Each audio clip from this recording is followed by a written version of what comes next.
মানে আমাৰ যোনটো ফিজ আছে ফিজটো মানে ফাৰ্ষ্ট ছেমিষ্টাৰটো আমাৰ দিয়াই হৈছে অলৰেডি 15,000 দিছোঁ আৰু আমাৰ এক্সামিনেশ্যন ফৰ্ম হৈছে তাতেও আমি 4,000 দি দিছোঁ মাইগ্ৰেশ্যন আনিছোঁ 2,000 গৈছে তো এইবাৰ আৰু আমাক মানে 13,000 খুজিছে সিদিনাখনো মানে কৈ আছে যে এনেকৈ কেনেকৈ এডমিশ্যন ল'ম আৰু চবেইতো দূৰৰ দূৰৰ পৰা আহে আৰু ইমানো চবেইতো আৰু ধনী নহয় তো মানে যাতে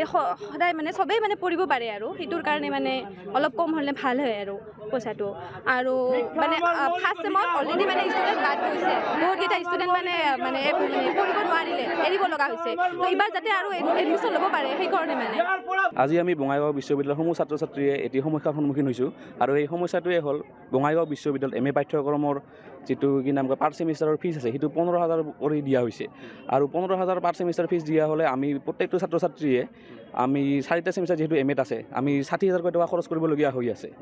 যিহেতু বঙাইগাঁও আৰু ইয়াৰ আশে পাশে থকা অঞ্চলসমূহৰ বিভিন্ন ছাত্ৰ ছাত্ৰী গাঁও অঞ্চলৰ পৰা আহে আৰু বেছিভাগ ছাত্ৰ ছাত্ৰী আৰ্থিকভাৱে ইমান সবল নহয় পাৰ ছেমিষ্টাৰ 15,000 টকা দিয়াটো ইমান সকলোৰে বাবে সহজ নহয় আৰু ছাত্ৰ ছাত্ৰীসকলৰ বাবে এইটো এটা অসম্ভৱ যেন হৈ পৰিছে যেহেতু বঙাইগাঁও বিশ্ববিদ্যালয় এখন চৰকাৰী শিক্ষানুষ্ঠান আৰু চৰকাৰী শিক্ষানুষ্ঠানৰ মূল উদ্দেশ্যই হ'ল যাতে ফিজটো অলপ কম হয় আৰু ছাত্ৰ ছাত্ৰীসকলে পঢ়াৰ সুবিধাটো পায় যদি ফিজ ইমান বেছি হয় তেন্তে ছাত্ৰ ছাত্ৰীসকলে পঢ়াৰ সুবিধাটো নাপাব আৰু আধাতে পঢ়া শুনা এৰিবলৈ বাধ্য হ'ব সেয়েহে আমি বঙাইগাঁও বিশ্ববিদ্যালয়ৰ ছাত্ৰ একতা সভা আৰু সমূহ ছাত্ৰ ছাত্ৰীসকলে অসম চৰকাৰক অনুৰোধ কৰিছোঁ আৰু বঙাইগাঁও বিশ্ববিদ্যালয়ৰ প্ৰশাসনক দাবী জনাইছোঁ যাতে অতি সোনকালে MA পাঠ্যক্ৰমৰ ফিজ কম কৰিব লাগিব আৰু যিসকল ছাত্ৰ ছাত্ৰীৰ ইনকাম চাৰ্টিফিকেট আছে আৰু ৰেচন কাৰ্ড আছে তেওঁলোকক বিশেষভাৱে ৰেহাই প্ৰদান কৰিব লাগিব যাতে সকলো ছাত্ৰ ছাত্ৰীয়ে পঢ়াৰ সুবিধাটো পায় আৰু কোনো যাতে আধাতে পঢ়া শুনা এৰিবলৈ বাধ্য নহয়